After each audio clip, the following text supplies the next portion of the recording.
Tout à l'heure, Anissé Ekane du Manidem n'est plus de ce monde. L'homme politique s'est éteint tôt ce matin à Yaoundé où il était en détention. Anissé Ekane est donc mort. Je voudrais que chaque membre de ce panel puisse avoir un mot à l'endroit de ce combattant qui s'en va. Je commence par Bernard Owona qui justement a connu Anissé Ekane dans ses longues batailles depuis un peu plus de 3 décennies. Bernard Owona, Anissé Ekane est mort. Anissé Ekane est mort, c'est douloureux, ça fait mal. Je voudrais d'abord présenter mes sincères condoléances à sa famille nucléaire ainsi qu'à sa famille politique. Anissé Ekane est mort carrément les armes au poing parce que c'est à la suite de l'élection présidentielle qu'il a été interpellé parce qu'il était un soutien majeur de M. Issachiro Mabakari. Il a été interpellé donc et j'étais en cellule. Je pense que ce qu'il faut également dire à ceux qui nous regardent, c'est qu'Anissé Ekane était un malade. Il était malade. Il était malade et je pense que être incarcéré dans son état était risqué pour ceux qui l'ont mis là-bas. C'était risqué et malheureusement l'irréparable s'est produit ce matin. Je pense que cela doit nous donner des leçons, ça doit faire réfléchir plus d'un, parce que la politique, c'est un jeu. Et quand on est violent en politique, ça ne fait plus partie des règles du jeu. Ça veut dire qu'on pouvait toujours gérer Anissé Ekane autrement, comme certains autres qui ont été arrêtés lors de cette élection. Je pense sincèrement que le président Biya doit insister sur l'apaisement. Insister sur l'apaisement, ce n'est pas pardonner à ceux qui ont voulu mettre le pays à feu et à sang, mais c'est essayer de jouer un peu afin que nous ne basculions pas vers quelque chose qui peut être irréparable pour tout le pays. Donc, toute ma reconnaissance à ce brave compatriote qui a été un militant très engagé en politique, plus de 50 ans déjà qu'il est engagé. Je l'ai beaucoup connu lors des années de Braise en 1992. Il était très actif avec Nijon Fundi, Ndam Joya et les autres. C'est quelqu'un qui n'avait pas sa langue dans la poche. Pas du tout. Il disait ce qu'il pensait et il ne s'en cachait pas du tout. Je pense qu'aujourd'hui, sa mort va interpeller ceux qui nous dirigent et ceux qui sont également à l'opposition. Il faut qu'on reste vraiment en politique parfois ici. La mort de Anissé Ekane doit nous interpeller tous. J'insiste qu'il faut que nous restions seulement en politique. Ça veut dire que, au-delà des positions des uns des autres, il faut quand même qu'on se le dise. Le professeur Abaoyono, il est libre, par exemple, de supporter qui il veut. Tout à fait. C'est un citoyen libre, il est libre, il n'est pas obligé d'être dans le RDPC comme moi. Tout à fait. Il peut supporter Maurice Kamto, il peut supporter Issachiro Mabakari, mais dans le strict respect de ce qui nous permet de vivre ensemble, c'est-à-dire dans le cadre d'un État républicain, où il y a des textes, où il y a la loi, où il y a ceci et cela. Donc, c'est bien que les gens soient capable de sanctionner, de frapper fort, mais il faut toujours réfléchir parce que ce qui nous arrive là peut interpeller beaucoup de personnes. Merci. Selon Bernard Owona ce matin sur Espace Miné à Info TV, la mort d'Anissé Ekane devrait interpeller ceux qui nous dirigent, mais également ceux qui sont du côté de l'opposition. Bertrand Tchenkam, Anissé Ekane qui n'est plus à présenter dans le cadre de la politique au Cameroun. Bernard, on l'a dit tout à l'heure, pratiquement 50 ans de résistance, 50 ans dans la dénonciation, 50 ans dans la vie politique. Anissé Ekane meurt les armes à la main. 50 ans de combat, paix à son âme. C'est une situation macabre, fracassante et iniquitée qui accable désormais la famille de M. Anissé Ekane et peut-être des Camerounais parce qu'il ne se battait pas pour lui, il se battait pour tout le pays entier. Il est mort pour la patrie, faut-il le rappeler. Il est mort avec les armes à main, il est mort pour le Cameroun parce qu'en principe, il ne se battait pas pour sa petite vie, il se battait pour tout le Cameroun et qui est carrément devenu une poudrière. Et c'est un monsieur qui rivalisait d'adresse avec les problèmes du Cameroun. La mort a eu raison sur lui et que la terre de nos ancêtres lui soit légère. C'était un individu dont la haine, la fougue et la sagacité n'étaient plus à démontrer. Il arrivait à lier le bois au bois, il ne faisait pas de langue de bois. Et c'est quelqu'un qui disait tout haut ce que nous pensons tout bas. Président du Manidem, il faut rappeler que le Manidem, c'est une excroissance de l'UPC. Tout à fait. Moi-même, mon grand-père était UPCiste, donc je peux compatir à ce qui arrive parce que mon grand-père a été brûlé à cause de l'UPC, parce qu'il était aussi un combattant. Il y a eu des gens qui se sont battus pour notre pays et l'histoire ne raconte pas cela parce que dans notre pays, les héros étaient des villageois de l'histoire, les villageois étaient des récalcitrants de l'histoire. On n'arrive pas toujours à ressasser notre histoire, même pour nos enfants. Aujourd'hui, quand vous prenez un enfant de la 6e ou du coup, vous lui demandez qui étaient les héros de la nation, on va vous prendre des fossoyeurs de la République, présenter, et ceux qui sont morts pour la nation, on ne parlera pas d'eux. Si on avait été en France, par exemple, il aurait été enterré au Panthéon. Vous savez, le Panthéon, c'est là où on a mis des gens comme Aimé Césaire, on a mis des grands écrivains, des personnes qui ont marqué l'histoire de la nation. Mais au Cameroun, on n'a pas un cimetière pour des héros. Au Cameroun, il y en a qui sont enterrés au Sénégal. Et là-bas, au Panthéon, il est écrit en grand, aux hommes valeureux, la nation reconnaissante. Exactement. Donc, Anissé Kani, moi, je vais tout simplement dire que c'est un monsieur qui brillait, hein, qui a carrément, qui pourrait servir d'exemple pour les nouveaux dirigeants qui viendront prochainement. Parce que je crois quand même que ce sont des individus ce sont des personnes qui ont quand même fait des choses avant nous, avant peut-être notre naissance. C'est-à-dire des gens qui ont montré qu'on peut manifester pacifiquement, on peut faire des choses pacifiquement, on peut regretter qu'il soit décédé peut-être en prison.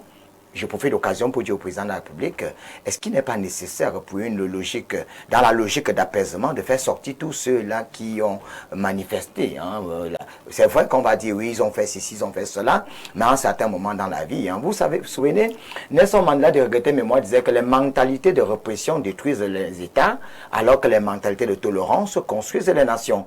Quand on a sorti Nelson Mandela de prison, il aurait pu s'acharner sur les Blancs, non, et tuer tout le monde. Mais il a dit, il n'y a pas d'Afrique du Sud noire, il n'y a pas d'Afrique du Sud blanche. Nous sommes dans une nation arc-en-ciel. Et ça fait de lui une certaine grandeur. Quand vous arrivez à l'aéroport Olivier Tambo, à Johannesburg, je vous assure, vous croyez que vous êtes en Europe. Je conseillerais les Camerounais à aller en Afrique du Sud. Quand vous êtes en Afrique du Sud, vous croyez que vous êtes en Angleterre. C'est comme l'Europe. L'Afrique du Sud est vraiment bien. Et pourquoi? La tolérance. Le pardon. C'est pas pour dire que l'Afrique du Sud est parfaite. Il y a toujours des rififis, il y a toujours des quiproquos entre blancs et noirs. Mais le simple fait que Mandela n'avait pas été rancunier, ça a quand même résolu des problèmes. Donc aujourd'hui, on peut pardonner un peu ce passé qui est douloureux et dire oui, les gens ont cassé. La loi interdit ça. Moi, mais je suis contre les cassants. Je suis contre qu'on brûle les édifices publics. Je suis contre tout. Mais il faut savoir qu'il y a eu des pays où on a pris des pires opposants dans la brousse et venu dire on te met même vice-président pour l'apaisement. Donc au Cameroun, on bénéficierait à se servir de cette mort pour dire très bien. L'avenir sera comment? Est-ce qu'on ne peut pas pardonner? Est-ce que ceux qui nous dirigent là sont pourtant parfaits? Non. Il faut faire dans l'apaisement comme il le disait tout à l'heure. À l'Indouk, il faut dire qu'il y a pratiquement 3 semaines ou 1 mois, on avait été également réveillé un matin par une folle rumeur qui circulait au niveau des réseaux sociaux annonçant la mort de Anissé Kani. Mais c'était une fausse alerte. Anissé Kani était encore vivant. Cette fois-ci, ce n'est plus une fausse alerte. Effectivement, Anissé Kani n'est plus de ce monde. Il est mort ce matin. Je vous pose la question, que retenez-vous de ce combattant? Parfait, je veux déjà saluer le calme avec lequel, dans mon aîné, Bernard, et tout à côté mon ami Bertrand, commente cette situation. Moi, je dois t'avouer que je suis très tendu. C'est-à-dire que les gens, certains dans l'audimat me disent, mais allez, on constate souvent que sur le plateau, tu es un peu nerveux, etc. C'est-à-dire que quand vous vivez dans un écosystème d'injustice, des choses qui vont de travers, à un certain moment, vous peinez à être heureux. Vous peinez à être heureux. Tu le disais, la première alerte qui s'est avérée fausse aurait été ici l'instrument qu'on aurait utilisé pour comprendre qu'il fallait jouer la note de l'apaisement dans cette histoire et qu'au regard de la situation sanitaire d'Anissé Kani, sa place n'était pas là-bas. Au risque d'être désagréable, je sais, moi, personnellement, que les griefs, les mobiles qu'on a utilisés pour son incarcération ne sont pas forcément vrais. D'accord? Ne sont pas forcément vrais. Donc, voilà quelqu'un qui, en réalité, est une source d'inspiration pour le combat de libération du joug colonial et néocolonial du pays, quelqu'un qui devrait être là, libre, et continuer d'inspirer nombre de générations, comme il a fait, et sortir dans le plus de quiétude possible au regard de l'état sanitaire qui était déjà le sien.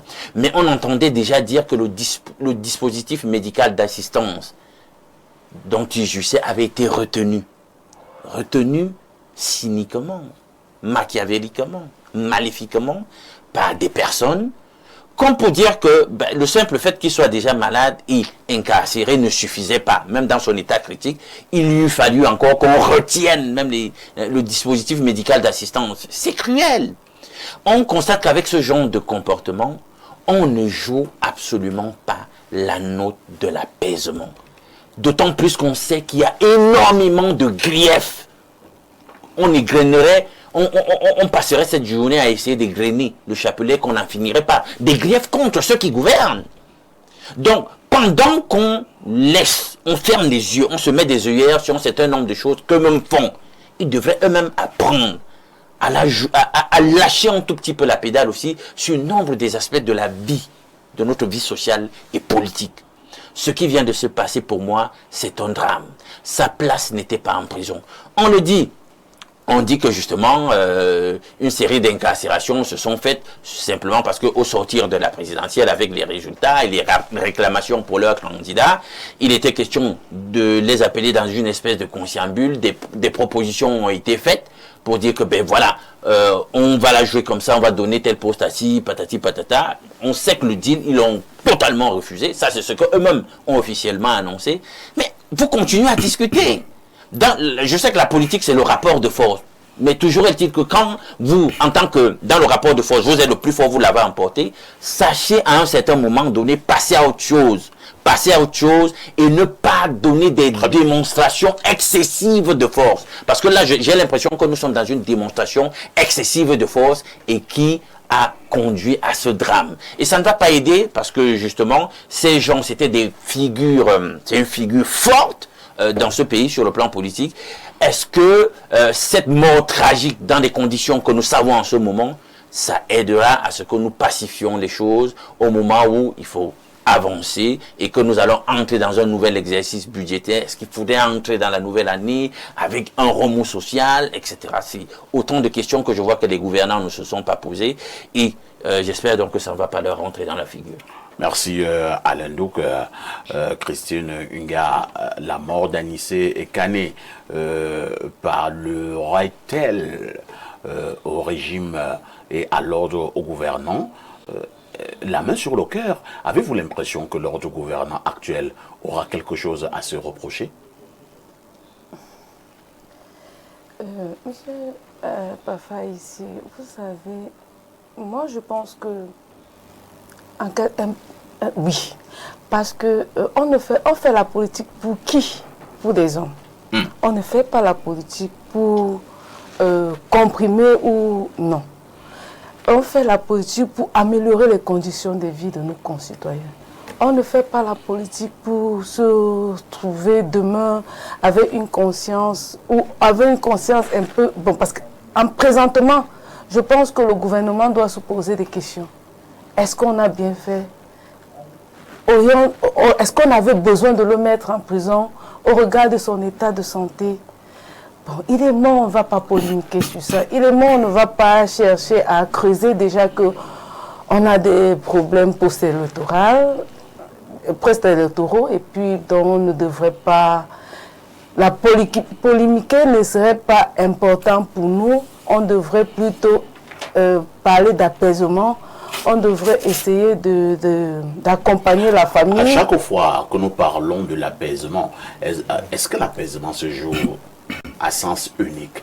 Est-ce que l'apaisement ne devrait pas obéir à une espèce de réciprocité? C'est-à-dire qu'il y a deux camps qui s'affrontent, c'est le cas du Cameroun, c'est-à-dire l'ordre gouvernant et maintenant l'opposition. Si nous parlons d'apaisement, est-ce que chacun ne devrait pas justement jouer sa carte dans l'apaisement, l'ordre gouvernant et l'opposition? Tout à fait. Bon, mais, et puis, bon, c'est comme un parent et ses enfants. Le parent a plus de force présentement, l'ordre gouvernant, le gouvernement, la force, l'opposition n'en a pas. Donc, je pense que c'est au gouvernement d'être un peu plus... dans les prises de position, doivent être un peu plus... Vous soupçonnez le gouvernement actuel d'être un peu plus dur, un peu plus répressif? Je pense, oui. Il faudrait qu'on se dise les vérités, parce que sinon, on n'aurait pas dû mettre Anissé Kani au regard de son état de santé. Déjà, la première alerte aurait pu... conscientiser. Oui, le gouvernement, et les décideurs, et ceux qui sont en charge de cela, ceux qui ont pris la décision de l'arrêter, la première alerte aurait dû leur mettre un peu une puce à l'oreille et ils auraient dû le libérer. La vérité est quand même, Christine, que moi j'ai lu des correspondances des avocats d'Anissé Kani et certains leaders d'opinion qui attiraient l'attention des uns et des autres en leur faisant comprendre que Anissé Kani ne se sent pas bien. Et là où il se trouve en ce moment n'est pas indiqué pour lui. Tout à fait. On a fait la sourde oreille. Voilà. Et puis, on aurait pu, il aurait pu rentrer chez lui et le mettre en résidence surveillée. Lui donner l'opportunité. Comparaître libre. Comparer libre, lui donner l'opportunité d'avoir droit, parce que je pense que la santé, avoir droit à la santé, avoir droit à un suivi médical. Nous avons tous droit à un suivi médical quand on ne se sent pas bien. Ce n'est pas parce que je suis un malfaiteur qu'on va m'enlever ce droit. Ce n'est pas parce que j'ai fait du mal à X qu'automatiquement, c'est pourquoi, admettons même, c'est pourquoi la peine de mort a été supprimée, parce que la vie humaine est au-dessus de toute chose. Quand on a le pouvoir, on doit gouverner. C'est un peu comme avoir une main de fer dans un gant en velours. Oui, et essayer d'être apaisé, parce qu'on gouverne nos enfants, on gouverne nos frères, on gouverne... aucun État ne peut être content de perdre un homme d'un tel acabit. Non, c'est triste, c'est regrettable. Nous devons apprendre de cette erreur et les prochaines fois, essayons d'être plus humains, parce que la politique, c'est l'humanité. Il faut aussi apprendre à ceux qui nous regardent. Le karma existe, hein. Le karma existe. Tu sèmes le vent, tu récoltes la tempête. Et il y a un proverbe chinois qui dit, méfie-toi de ce que tu veux. Ben, c'est ce que tu veux qui va te tuer. Vous savez, Moumoutou avait tous les noms d'oiseaux, hein. Père fondateur, homme providentiel, grand léopard, il était même Dieu. Vous savez comment il a été enterré? Dans la poubelle de l'histoire au cimetière de Rabat. Il y avait à peine 10 personnes, on n'a même pas médiatisé. Il avait tous les marabouts du monde. Certains hommes qui buvaient du sang. On ne parle plus de lui. Merci. Ce qu'il faut retenir, c'est que quand vous faites du mal aux autres, n'oubliez jamais, ça va vous revenir à la figure. Merci Bertrand. Il y a Bernard qui voulait un petit commentaire, vraiment en une minute. Rapidement, parfait, je voulais dire que déjà la sœur de Anissé Kani, il y a 2 semaines, a tiré la sonnette d'alarme pour interpeller les responsables de Yaoundé concernant l'état de santé précaire de son frère. Je pense qu'elle n'a pas été entendue, parce que il faut le dire clairement que Anissé Kani était asthmatique et donc il lui fallait un endroit aéré, il lui fallait de l'espace, contrairement à une cellule. Donc ce que je voulais également relever parfait ici pour terminer, c'est que les autorités de l'État d'Adamawa au Nigeria nous ont fait des révélations sur comment Issa Chiroma est parti, a été exfiltré du Cameroun pour là-bas. Vous parlez d'exfiltration. Oui, oui. Et ça, j'évoque ça pour vous demander, est-ce qu'il y a quelqu'un peut nous expliquer pourquoi est-ce que l'État a laissé filer Issa Chiroma et arrêter ses conseillers et les garder en prison jusqu'à ce que mort s'en suive, comme le cas d'Anissé? Est-ce que ça a un sens? Parfait, ici, vous permettez à ce que Issa Chiroma sorte de sa maison, il va au Nigeria, dans l'état d'Adamawa, et puis il se retrouve en Gambie. Entre-temps, ceux qui travaillaient avec Issa Chiroma sont embastillés. Le professeur Abaounou, voici Anissé Kani qui en est mort. Mais comment on peut expliquer ça? Mais c'est ridicule. Je ne comprends même pas comment ça se passe. De toutes les façons, nous ouvrirons ces débats dans le cadre justement de ces plateaux pour comprendre comment Issa Turoma a pu partir du pays et maintenant comment on a arrêté ces lieutenants qui sont restés. On va appeler des grands analystes pour nous expliquer un peu tout cela. Mais en attendant, tout ce que nous allons dire ce matin est que Anissé Kane sache que tu n'as pas combattu pour rien. Tu auras combattu le bon combat et que la terre de nos ancêtres te soit éternellement reconnaissante.